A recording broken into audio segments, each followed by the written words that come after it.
Popular ആണ് സാറിന്. അപ്പൊ ടീച്ചറിന് അങ്ങനെ മനസ്സിലായി എപ്പോഴെങ്കിലും അങ്ങനെ സാറിനോട് ഈ ആൾക്കാരുടെ സ്നേഹം കാണിച്ച അങ്ങനെ ഏതെങ്കിലും ഒരു സംഭവം? ഈ ഓരോ പിന്നെ അസുഖമായിട്ട് ഇങ്ങനെ ഞങ്ങൾ 2 തവണ പിന്നെ ഈ കോഴിക്കോട് മെഡിക്കൽ കോളേജ് കിടന്നിട്ടുണ്ടായിരുന്നു. ഒരു തവണ 1 മാസം ഒരു പനി, പിന്നെ 2ാമത്തെ തവണയും അവിടെ തന്നെ അവിടെ എത്തിയപ്പോഴാണ് അസുഖം വന്നത്. അങ്ങനെ 2 പ്രാവശ്യം കോഴിക്കോട് മെഡിക്കൽ കോളേജിൽ കിടന്നപ്പോൾ ഈ കോഴിക്കോട് ജില്ലാ സെക്രട്ടറി ആയതല്ലേ 11 കൊല്ലം.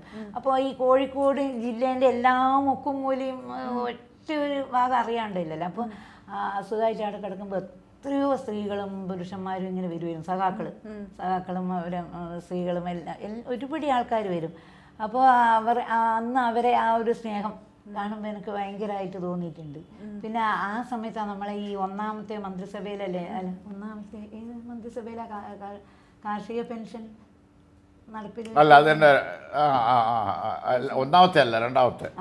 അപ്പോൾ ആ സമയത്ത് ഈ കർഷക പെൻഷൻ, കർഷക തൊഴിലാളി പെൻഷൻ നടപ്പിൽ വരുത്തിയില്ലേ.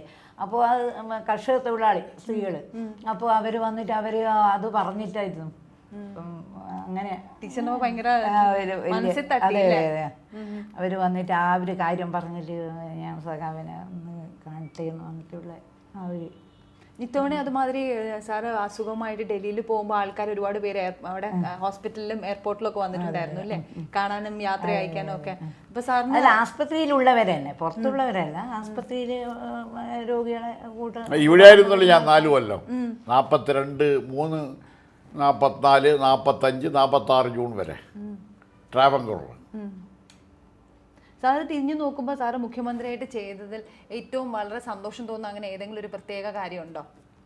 സന്തോഷം വെച്ചാൽ ഇതിനു വേണ്ടി ചെയ്ത സേവനം ഏറ്റവും തൃപ്തികരമാണ്. ജനസേവനത്തിന് വേണ്ടി ചെയ്യുക എന്നുള്ള ഒരു മനുഷ്യൻ്റെ ജീവിതത്തിൽ ചെയ്യേണ്ടത്. അത് നിങ്ങൾ പല മേഖലയിൽ കൂടിയും ജനങ്ങളെ സഹായിക്കാനും പിന്തുണക്കാനും ശുശ്രൂഷിക്കാനും പോകും. ചില സമയം കുരുത്തോലയായിട്ട് പോകും. പക്ഷെ സാറിന്റെ പല പ്രസംഗങ്ങളും ഭയങ്കര അതെ, ജനങ്ങളെ സഹായിക്കുക എന്നുള്ളത്. പണ്ട് പാതിരാമണല് പറഞ്ഞില്ലേ, ചായ കുടിക്കുന്ന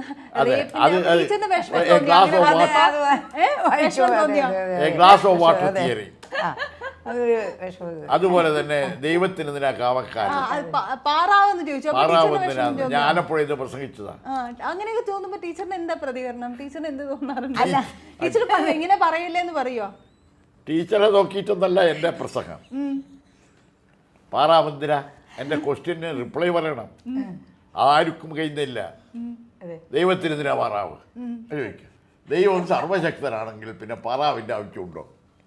അല്ല, അപ്പൊ ഇത്രയും ബഹളം ഉണ്ടാവുമ്പോൾ സാറിന് വിഷമം തോന്നി പറയണ്ടായിരുന്നു തോന്നാറുണ്ട്? ഇല്ല ഇല്ല, 100 തവണ പിന്നെയും പറയും.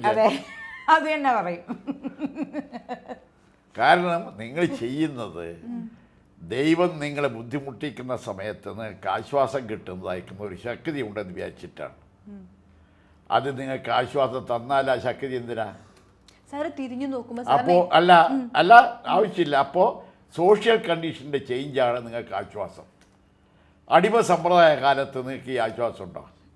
സാറിന് ഇങ്ങനെ ഇത്രയും പുരാണങ്ങളെ പറ്റി അറിയുന്ന ടീച്ചർ, സാറിന് നന്നായിട്ട് എല്ലാം പറയാൻ പറ്റും. സാഹിത്യ സാംസ്കാരിക രംഗത്തിൽ നിങ്ങൾക്ക് ഇടപെടണമെങ്കിൽ കേരളത്തിലെയും ഇന്ത്യയിലെയും പുരാണങ്ങളും സാഹിത്യങ്ങളും മറ്റ് മതഗ്രന്ഥങ്ങളും നിങ്ങൾ വായിക്കണം. ഇതിൻ്റെ അർത്ഥം അതിൻ്റെ ഒക്കെ ഇടയിൽ വിശ്വസിക്കുക എന്നുള്ളതല്ല. അത് നിങ്ങൾ പഠിച്ച് വിലയിരുത്തിക്കൊണ്ട് നിങ്ങളുടെ ജീവിതം എങ്ങനെ ജനസേവനമാക്കി തീർക്കും എന്ന കാര്യത്തിൽ നിങ്ങൾക്ക് എത്തിച്ചേരാൻ കഴിയണം. എല്ലാ ബുക്കും പിന്നെ ബൈബിളുണ്ട്, ഖുറാനുണ്ട്, ഇവരെ പുസ്തകശേഖരത്തിൽ. പിന്നെ ഖുറാനുണ്ട്, ഭാരതമുണ്ട്, പിന്നെ രാമായണം. എപ്പോഴും വായിക്കാൻ സമയം കിട്ടുന്ന ഈ പുരാണങ്ങളൊക്കെ? അത് ആ പുരാണങ്ങളെല്ലാം വായിച്ച് എനിക്കൊന്ന് ജയിലിൽ നിന്നായിരിക്കണം. ജയിലിരിക്കുമ്പോ ടീച്ചർ കാണാൻ പോവായിരുന്നു? ആ ജയിലിലുള്ള സമയത്ത് ഞങ്ങൾക്ക് മാസത്തിൽ 1 തവണ കാണാൻ അനുവാദം ഉണ്ടല്ലോ. അപ്പൊ ഞങ്ങൾ ആദ്യം നേരത്തെ അയക്കും, അങ്ങനെ കാണണം. അപ്പൊ അവര് നമുക്ക് അതിനുള്ള എന്തെങ്കിലും വേണമെന്നൊക്കെ വേണമെന്നുള്ളത് എഴുതും. അത് എഴുതുന്നത് മറ്റേ ഭക്ഷണ സാധനങ്ങളൊന്നും കൊണ്ടുവരുന്നല്ല, എഴുതുക ബുക്ക്, കുറെ ബുക്സിന്റെ ബുക്ക് വേണമെന്ന് പറയും. അവിടുന്ന് പിന്നെ ഒരിക്കൽ ഈ ജയിലിൽ നിന്നാണ് ഈ ഹിന്ദി പഠിക്കുന്നത്.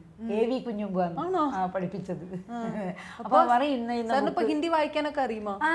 കുറച്ചേരം വായിക്കും. പിന്നെ ഹിന്ദി കുറച്ച് നന്നായിട്ട് സംസാരിക്കാനും എല്ലാം അറിയാം. അപ്പോൾ അതെല്ലാം പഠിച്ചത് ജയിലിൽ നിന്നാണ്. എന്നോട് പറയും എ വി അങ്ങനെ ഹിന്ദി പഠിപ്പിച്ചത്.